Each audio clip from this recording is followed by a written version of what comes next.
My dear students and all my dear viewers, today's class is for students of class 9 geography, and this is the third chapter of ICSE class 9 geography. Before this we have already done two chapters. The first one was the earth as a planet, second one was about the latitude and longitude, and the third chapter is related to rotation and revolution. This chapter is really very important because it shows some practical applications and what are very essential to be understood by each and every one. This is the common phenomena. Suppose why the days and night occurs, what is the duration of the days and night, how it changes. So each and every questions what is practically faced by each and everyone in our everyday life will be answered particularly in this very chapter. So this chapter is really very important, not only for the students of ICSE class 9 but also for common purpose or for common persons also. So before starting this, I would like to say that this particular chapter, it's a long chapter, so I have divided this one into two parts, rotation one part and revolution in other parts. Particularly before starting this rotation part, I want to make you remember, if any of you have not yet subscribed the channel, you must subscribe it and just share the link to your friends as much as possible. If you like, you must just press the like button also. So before starting this particular video for today, I am just telling you that actually Earth is a planet and we are describing the conditions what happens on the Earth. So like all other planets in the solar system, the Earth has also two types of movements. One is rotation and another is revolution. यानी जितने भी planets हैं उन सब की तरह ही अर्थ का भी दो तरह का मूवमेंट होता है. एक मूवमेंट को कहते हैं रोटेशन और दूसरे को कहते हैं रिवॉल्यूशन. यानी एक क्या होता है, हर प्लैनेट का है ये, वैसे अर्थ का भी है. तो हम लोग चूँकि अर्थ के बारे में ही पढ़ रहे हैं, तो अर्थ क्या करता है, एक बार अपने एक्सिस पर घूमता है और एक बार वो सन के चारों तरफ चक्कर लगाता है. तो जब वो एक्सिस पर घूमता है तो दैट इज़ कॉल्ड रोटेशन, और जब वो अपने ऑर्बिटल पाथ पर, जब वो मैंने जो इसका यानी ऑर्बिट है, उस ऑर्बिट पर जब वो पूरे सन के चारों तरफ एक बार घूम जाता है तो वह रिवॉल्यूशन, वो हम लोग आगे देखेंगे. लेकिन फ़िलहाल हम लोग भी यही समझ रहे हैं कि यहाँ पर अर्थ का दो मूवमेंट होता है. एक का नाम है रोटेशन, दूसरे का नाम है रिवॉल्यूशन. रोटेशन मतलब एक्सिस पर एक बार पूरा चक्कर लगा लेना, और रिवॉल्यूशन मतलब सन के चारों तरफ एक बार पूरा चक्कर लगा लेना. अब इसके ड्यूरेशन के बारे में हम लोग पढ़ेंगे, लेकिन ठीक है. अर्थ क्या करता है, earth rotates on an imaginary axis. Earth का कोई ऐसा एक्सिस तो है नहीं, इमेजनरी एक्सिस है ये, और इसमें लगता है लगभग 24 आवर्स का टाइम. यानी अर्थ को एक रोटेशन पूरा करने में अपने एक्सिस पर जब पूरी चारों तरफ से घूम ले जाता है तो उसको टाइम लगता है कितना, 24 आवर्स. और ये जो पीरियड होता है, यानी the period taken for one rotation is called day. उसको हम लोग क्या करते हैं, एक दिन मानते हैं. तो एक रोटेशन यानी 24 घंटे का वक्त लगता है. 24 घंटा अगर ख़त्म हो गया तो आज का एक दिन जो है ख़त्म हो गया, फिर नेक्स्ट डे आ जाता है 24 घंटे के बाद. तो period taken for one rotation is called a day. So the earth also revolves around the sun. ये तो हो गया रोटेशन का मामला, जो 24 घंटे में एक बार अपने एक्सिस पर रोटेट कर जाता है. अब देखते हैं रिवॉल्यूशन के बारे में थोड़ा सा जानकारी ले लें पहले. अर्थ सन के चारों तरफ भी रिवॉल्व करता है, और सन के चारों तरफ एक ऑर्बिट बना हुआ है, मतलब एक पाथ बना हुआ है. ऑर्बिट का मतलब क्या है, पाथ, रास्ता बना हुआ है, जिस रास्ते पर अर्थ सन के चारों तरफ रोटेट करता है उसको बोलते हैं ऑर्बिट. यानी the path along which the earth revolves around the sun is called an orbit. ये ऑर्बिट का डेफिनेशन है. सो द ऑर्बिट क्या होता है, ये इलिप्टिकल शेप का होता है. ये कैसा होता है, इलिप्टिकल. ये परफेक्टली राउंड नहीं होता. इसका मतलब है कि distance between the earth and the sun is not same during the course of its revolution. जब अर्थ घूमता है चारों तरफ तो अर्थ का डिस्टेंस सन से हर समय बराबर डिस्टेंस पर नहीं रहता, क्योंकि अर्थ जो है वो पूरी तरह से राउंड नहीं बल्कि इलिप्टिकल शेप का है और थोड़ा सा ये ऊपर पोल पर थोड़ा सा दबा हुआ है और ये इक्वेटर पर थोड़ा सा फैला हुआ है, बड़ा हो गया है। तो ये कारण है। तो एक ये जो पाथ है, तो वन रिवॉल्यूशन कितने वक्त में होता है? Is completed in about 365 1/4 days. Practically देखें तो 365 days 5 hours 49 minute 365 hours 5 hours 49 minutes and 12 second. तो ये पूरा एक्चुअल डाटा है कि अर्थ को एक बार घूमने में सूर्य के चारों तरफ जितना वक्त लगता है वो है 365 days 5 hours 49 minutes and 12 seconds, इतने में घूमता है। तो रफली ये 365 के बाद ये जो 5 घंटा 49 मिनट 12 सेकंड की बात हमने की, वो लगभग उसको 6 घंटा मान लिया जाता है। और 6 घंटा जो होता है तो इसीलिए 24 घंटा का 6 घंटा क्या 1/4 हुआ, तो 365 1/4 डेज माना जाता है। और ये लीप ईयर बन जाता है। ये 1/4 6 घंटा क्या होता है, 6 घंटा 4 साल जुटेगा तो 24 घंटा हो जाएगा, तो 24 घंटा में एक दिन बढ़ गया। तो इसीलिए जो 4 साल के बाद फरवरी 29 डेज का हो जाता है, उसी यही कारण है कि वो एक दिन जो जुट जाता है फरवरी में, यही 6.25 घंटा करके बढ़ते बढ़ते ये जुट जाता है। चलो, तो हम लोग यहाँ पर उसकी अभी चर्चा नहीं करेंगे, वो अलग टॉपिक है। हम लोग यहाँ पर रिवोल्यूशन की बात कर रहे थे कि रिवोल्यूशन क्या होता है। अबाउट 365 1/4 डेज में एक बार अर्थ सन के चारों तरफ चक्कर लगा लेता है। इसको हम 1 ईयर कहते हैं, यानी ये इसका एक नाम दिया गया 1 ईयर। तो 1 डे क्या हो गया, 24 घंटे में जब एक्सिस पर घूमता है तो 1 डे, और जब सन के चारों तरफ चक्कर लगाता है तो उसमें लगता है 365 1/4 डेज, इसको बोलते हैं 1 ईयर। लेकिन ये रोटेशन और रिवॉल्यूशन जो अर्थ का होता है, इसका हमारे इन्वायरमेंट पर इसका हमारे डेली लाइफ पर बहुत बड़ा इफेक्ट होता है। हम उसी इफेक्ट को यहाँ भी देखने वाले हैं कि किस तरह का इफेक्ट यहाँ पर होता है। सबसे पहले हम लोग यहाँ पर रोटेशन की बात करते हैं, क्योंकि हमारा आज का ये वीडियो रोटेशन पर ही बेस किया हुआ है। अभी तक हमने जो कुछ कहा है वो रोटेशन और रिवॉल्यूशन का एक तरह से इंट्रोडक्शन था। हम चलते हैं इसके एक्चुअल टॉपिक पर, जो हमारे SSC बोर्ड से रिलेटेड टॉपिक भी है। तो now we are coming towards the rotation of the earth. तो अर्थ रोटेट्स करता है अपने एक्सिस पर 24 आवर्स में, ये तो हम लोग सभी जानते हैं। और उसी रोटेशन के कारण दिन और रात होता है। जो रोटेट करता है 24 घंटे में, तो वही रोटेशन का कारण क्या है, दिन और रात का होना, वही मेन कारण है। क्योंकि जब 24 घंटे में से अर्थ का हर एक प्लेस एक न एक बार 24 घंटे में सन के सामने जरूर आएगा। तो क्या करता है, वो जो सन के सामने वाला पोर्शन आता है, जब अर्थ घूम रहा है तो सन के सामने आएगा, तो सन के सामने जो पोर्शन आता है वहाँ पर दिन होता है और उसके अपोजिट साइड में रात हो जाती है। So the axis is inclined at an angle of 23.5 degree from the vertical और 66.5 degree towards the plane of its orbit.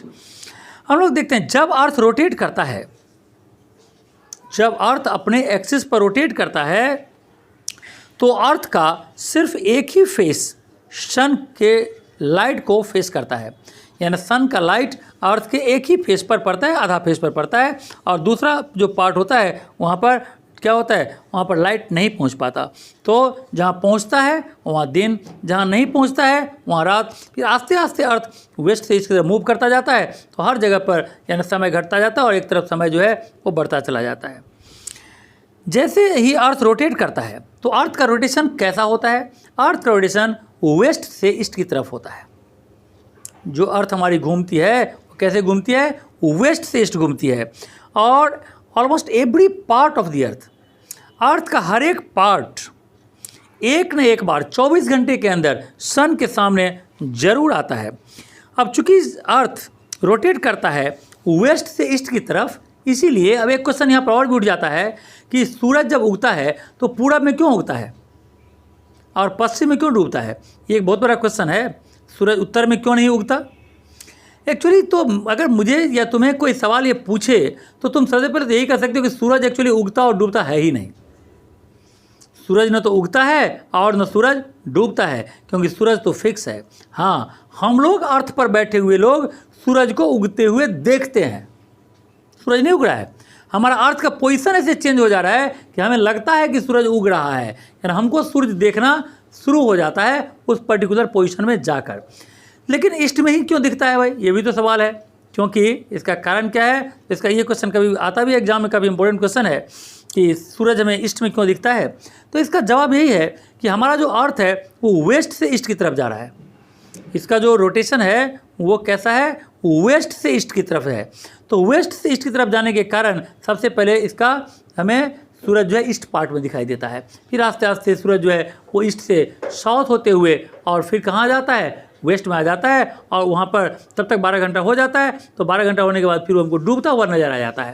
लेकिन एक्चुअल में तो डूबता उगता है नहीं, तो हमें दिखाई देता है हमारे अपने पोजीशन के कारण ऐसा होता है। तो ये था यहाँ पर अर्थ के रोटेशन से रिलेटेड क्वेश्चन। और जो ये मूवमेंट होता है अर्थ का वो काफ़ी तेज़ी से, हमें अर्थ तो समझ में नहीं आता, अर्थ पर हम हैं लेकिन हमको तो समझ में नहीं आता कि अर्थ घूम रहा है। लेकिन अर्थ का अगर स्पीड देखें तो 1670 kilometre per hour, 1670 kilometre per hour के स्पीड से अर्थ घूम रही है। ये इतना बड़ा है कि हमको महसूस वहाँ पर नहीं होता।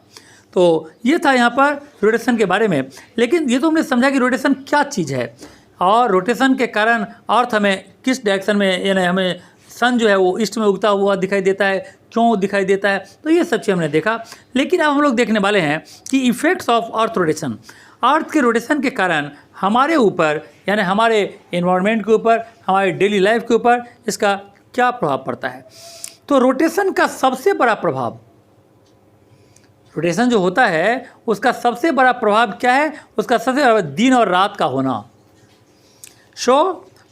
जो alternation of day and night, दिन और रात का होना, दिन होता है फिर रात होता है फिर दिन होता है, ऐसा क्यों होता है। तो अर्थ जो एक्सिस पर घूम रही है तो सन के सामने अर्थ का जो हिस्सा पड़ेगा वहीं पर दिन होगा, वहाँ पर लाइट पड़ेगा, बाकी हिस्सा में रात होगा। क्योंकि वो मूव करे तो आस्ते आस्ते वो मूव करता हुआ फिर से रात वाला पोर्शन आस्ते आस्ते सन के सामने आ जाता है, तो वहाँ दिन हो जाता है। तो ये सबसे बड़ा पहला कारण है कि डे एंड नाइट का होना, ये सबसे बड़ा इफेक्ट है रोटेशन का। दूसरा यहाँ पर कि rotation of the earth is also responsible for difference in time between different places on the earth. Rotation of earth के कारण ही डिफरेंट टाइम पर, डिफरेंट प्लेसेज पर टाइम अलग अलग होता है। यानी अगर कहीं पर 10 बज रहा है तो किसी देश में 12 बज रहा है, किसी देश में 2 बज रहा है, किसी देश में रात है। तो ये जो टाइमिंग का डिफरेंस है ये भी रोटेशन ऑफ द अर्थ के कारण ही है। क्योंकि हम लोग जानते हैं कि 1 डिग्री लॉन्गिट्यूड के डिफर करने पर 4 मिनट टाइम का डिफरेंस हो जाता है, जो मैंने अपने आगे वाले वीडियो में समझाया था कि 4 मिनट का कैलकुलेशन कैसे होता है। तो हर जगह पर अलग अलग टाइमिंग का होना भी रोटेशन का ही कारण है। Difference in time is 4 minutes for इस डिग्री ऑफ लॉन्गिट्यूड। 24 घंटा को अगर हम डिवाइड करें इस तरह से तो 4 घंटा हमको मिलता है। 24/360 जो मैंने कैलकुलेशन दिखाया था, 24/360, और उसको मैंने मिनट में कन्वर्ट कर दिया था इंटू 60, तो कैलकुलेशन में आता है 4 मिनट। तो दूसरा कारण क्या हमने देखा, दूसरा इफेक्ट, पहला इफेक्ट था हमारा डे और नाइट का होना, दूसरा इफेक्ट क्या था कि अलग अलग जगह पर अलग अलग टाइमिंग का होना, ये रोटेशन का दूसरा इफेक्ट है। तीसरा हम लोग देखते हैं कि due to the rotation of the earth from west to east, the sun, the moon, planet and the other stars appear to move from east to west। चूँकि अर्थ वेस्ट से ईस्ट की तरफ घूम रहा है तो बाकी जितना भी हमको स्टार्स है या मून है, सन है, वो हमको दिखाई दे रहा है कि वो उल्टा, यानी ईस्ट से वेस्ट की तरफ आ रहा है। जो सन हमें दिखाई देता है कि सूरज सुबह में उगा है तो ये ईस्ट में उगा है, और ये आस्ते आस्ते साउथ होते हुए फिर वेस्ट की तरफ आता हुआ दिखाई देता है। ऐसा इसलिए क्योंकि हम लोग जो हैं वो वेस्ट से ईस्ट की तरफ जा रहे हैं, उल्टा दिखाई देता है। और इसको और अच्छी तरह इस तरह भी समझ सकते हैं सॉरी, इस तरह भी समझ सकते हैं कि जैसे हम लोग कोई यानी ट्रेन में बैठते हैं और ट्रेन के विंडो के सामने, अगर विंडो के पास वाली सीट पर अगर हम बैठते हैं और बाहर अगर हम झांक कर देखते हैं तो हमें देखता है कि बाहर में जो पेड़ या घर है वो उल्टा चल रहा है। अगर हमारा ट्रेन अगर नॉर्थ की तरफ जा रहा है तो वो पेड़ पौधा साउथ की तरफ जाता हुआ दिखाई देता है, उल्टा। तो जो चीज़ वहाँ दिखाई देते हैं, this apparent movement of the sun and other heavenly bodies are in the direction opposite to that of the rotation of the earth. So क्या हमने समझा? The trees, houses and fields जो भी है वो क्या करता है, उल्टा डायरेक्शन में हमें जाता हुआ दिखाई देता है। इसीलिए जिस जगह पर हम बैठे रहते हैं, तो हम यहाँ बैठे हैं और हम घूम रहे हैं वेस्ट से ईस्ट की तरफ, तो बाकी चीज़ जो है जैसे हेवन में यानी सन है, मून है, तो उल्टा यानी सन यानी ईस्ट से लेकर वेस्ट की तरफ आता हुआ दिखाई देता है। ये भी इफेक्ट ऑफ रोटेशन ही है। इसके अलावा अगर देखें तो एक और इम्पॉर्टेंट चीज़ यहाँ पर देखना है रोटेशन को लेकर, और वो है कोरियोलिसिस इफेक्ट। ये कोरियोलिसिस इफेक्ट क्या है? अर्थ का जो रोटेशन होता है इसके कारण विंड या ओशन करंट डिफ्लेक्ट हो जाता है from their normal path to the right their course in the northern hemisphere and to the left in the southern hemisphere. यानी जो अर्थ का रोटेशन होता है इससे जो फोर्स क्रिएट होती है, ये फोर्स विंड के डायरेक्शन को, ओशन के करंट को एक तरह से क्या कर देता है, नॉर्दर्न हेमिस्फीयर में राइट की तरफ मूव करा देता है और साउदर्न में लेफ्ट की तरफ। तो ये जो डिफ्लेक्शन होता है, ये डिफ्लेक्शन किस चीज़ के कारण होता है? Due to the effect of coriolis force. तो वो जो फोर्स है जो रोटेशन ऑफ द अर्थ के कारण जनरेट हो रहा है वो है कोरियोलिसिस फोर्स, और जो इफेक्ट होता है कि सब कुछ का यानी नॉर्दर्न हेमिस्फीयर में जहाँ पर हम लोग हैं सब कुछ राइट की तरफ होता है, वो कहलाता है कोरियोलिस इफेक्ट। कोरियोलिस इफेक्ट इस तरह से एक चीज़ और देख सकते हैं यहाँ पर रोटेशन ऑफ द अर्थ का जो है, the occurrence of tides in the oceans.